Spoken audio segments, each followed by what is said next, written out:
Hey, what's up guys, TechTime here and I'm back again with a brand new video. Before I begin, I want to thank you all so much for watching. If you do enjoy my videos, make sure you leave a thumbs up. Also subscribe to the channel if you haven't already done so. With that being said, today we're going to be making a comparison between the 2025 Moto G Stylus versus the Samsung Galaxy A36. So both of these phones start at an MSRP of 400 bucks. So I want to see which one is worth your money and which one would be more beneficial to get in 2025. So let's go ahead and get started. We have a couple of points that I want to cover. I don't want to go too technical, but I still want to cover as many points as I can.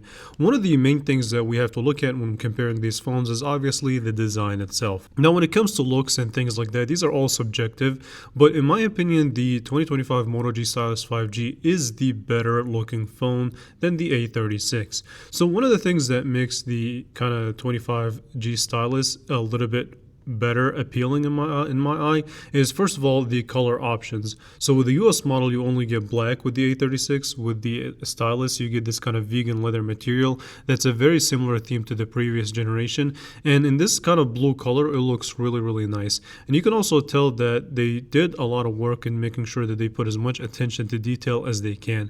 So the rails are made out of plastic, but you also have on the side as well this kind of shiny chrome finish to it, and it's very consistent as far as coloring goes. On the bottom of the phone you do get a headphone jack, your USB-C that's capable of charging 68 watts, which is insane, your microphone, your speaker, and of course the main theme of this phone, which is the stylus. And we're going to talk about the stylus later on in the video. Now, in comparison, the Galaxy A36 has more of a, I hate to say the word, but it is what it is. It has more of a boring approach to design. The only thing that they mainly changed from the A36 to the A35 is just the way that the camera module looks.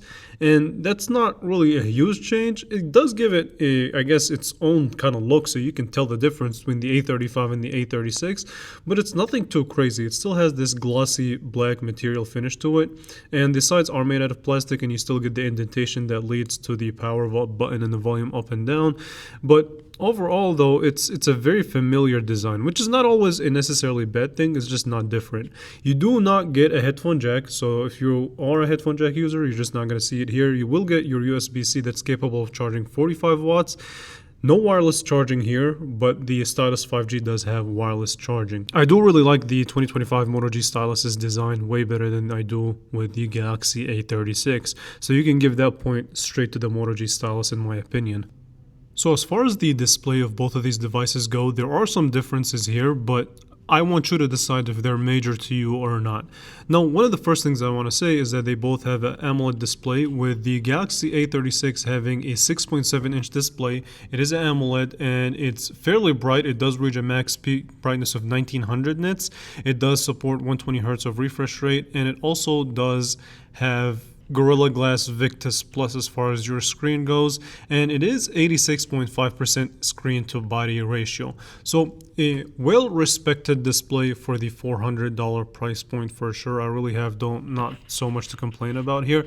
Well, if I do want to nitpick a little bit, I do want to say that the bezels on the sides of the phone are a little bit larger for phones that are at this price point, especially with a market as competitive as this. Now, on the other hand, the Motorola Moto G Stylus 5G has the following display specs. So still a Super AMOLED display, 120 Hz, support for HDR, 3000 nits of peak brightness, and it does have smaller bezels at 89.3% screen to body ratio, but the display, it's using Corning Gorilla Glass 3 versus the Victus Plus. Now, supposedly the Victus Plus is a little bit more durable, but as people say, glass is glass and glass is bound to break. So overall though, with the addition to the stylus, which adds an additional layer of, well, think of it as an extra tool that you can use, it just gives you more for the display. And not to mention that the bezels are noticeably smaller on the G Stylus when looking at it directly with the Galaxy A36.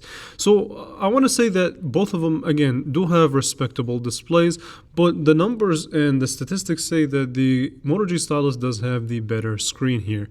Is it really difficult to tell between the brightness or the Moto G Stylus is significantly brighter? That hasn't been my case as far as testing, but the smaller bezels do bring in a slightly more enjoyable viewing experience. That has been something that I've noticed, and as you guys can tell, you should be able to notice it too. The speaker quality on the Moto G Stylus is also slightly better than the ones on the A36, but yeah, overall display, again, the Moto G Stylus is killing it. So that's 2 points for the Stylus versus none for the A36. Now let's go ahead and switch the conversation and talk a little bit about the cameras of both of these phones. Now the main cameras that we have to look at here are the main and the ultra wide. So the Moto G Stylus 5G does give you a 50 megapixel main sensor versus and a 13 megapixel ultra wide versus the 50 megapixel on the A36 and the 8 megapixel on the ultra wide. Both of these phones are capable of shooting 4K recording. Now my experience was kind of interesting, so I felt like the Moto G Stylus gives a little bit more light to the photos itself. The A36 likes this kind of more natural look versus the Stylus is more aggressive, almost high dynamic range look. But overall though, to be honest with you, you can't go wrong with either of these phones. And as far as the camera itself goes, as far as video capability, I did find that the stabilization on both of these phones is very similar. It's not the greatest thing in the world, but it works fairly decent. As far as video quality, I did like the 25 Moto G Stylus's video quality versus the Galaxy A36. Now, one of the cool things that the A36 has that the Stylus doesn't have is that you can switch between your main camera and your selfie camera simultaneously, and that's a neat feature to have, I guess. But overall though, as far as your overall camera and video quality, I'm leaning a little bit more towards the saturated, over sharpened look of the G Stylus versus, I guess, the more natural look of the A36. So as far as the performance goes, both of these phones are very similar. So they both use the same processor, which is the Qualcomm Snapdragon 6 Gen 3 processor. They both have 128GB of storage. I would say that the Moto G Stylus does have 8GB of RAM on the base model versus the 6GB of RAM that is found on the Galaxy A36. The daily tasks, you're not really going to find a big difference in there. I do want to say that it comes down to throttling, and I found myself that the Moto G Stylus and the A36 have similar throttle time. So again, not much to difference there. Now, if I were to nitpick and actually try and find a difference, you'll find two. One, the Moto G Stylus 5G does have 68 watt of really quick fast charging, with the caveat that you do have to buy Motorola's dedicated fast charging 68 watt brick. It maxes out at 50 watts if you buy any other charger. Now the Galaxy A36 does max out at 45 watts, and also the Moto G Stylus 5G gives you wireless charging, which is not found on the A36. Now if I were to overall set it as a conclusion, I do easily have to recommend the Moto G Stylus over the Galaxy A36. That would be my phone of choice. Needless to say that the A36 is just a bad phone, but I find myself kind of leaning a little bit more towards the Moto G Stylus 5G.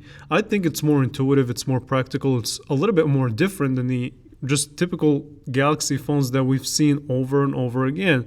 Almost as if Samsung kind of lost its touch as far as design goes, but that's just preference at this point. Now the Stylus, the addition of a Stylus is a cool tool. I didn't really find myself using it all that much. There are some things that I found myself using it a little bit more, but my overall, again, lenience would be the Moto G Stylus. I get why some people would actually rather pick the A36 over the Moto G Stylus. The software on the A36 was a little bit more to my liking, in my opinion. Overall though, again, I still would rather pick the Moto G Stylus. So with that being said, I really want to hear your guys' thoughts on the topic. Which phone would you pick? Would you go for the Moto G Stylus 5G or would you go for the A36? So yeah, let me know what you guys think and which phone you would choose and why. I would really like to have a conversation down there, so let me know. I want to thank you all so much for watching, and I do really greatly appreciate anyone for subscribing. And if you haven't subscribed, go ahead and do so. More videos are coming soon. Thank you for watching.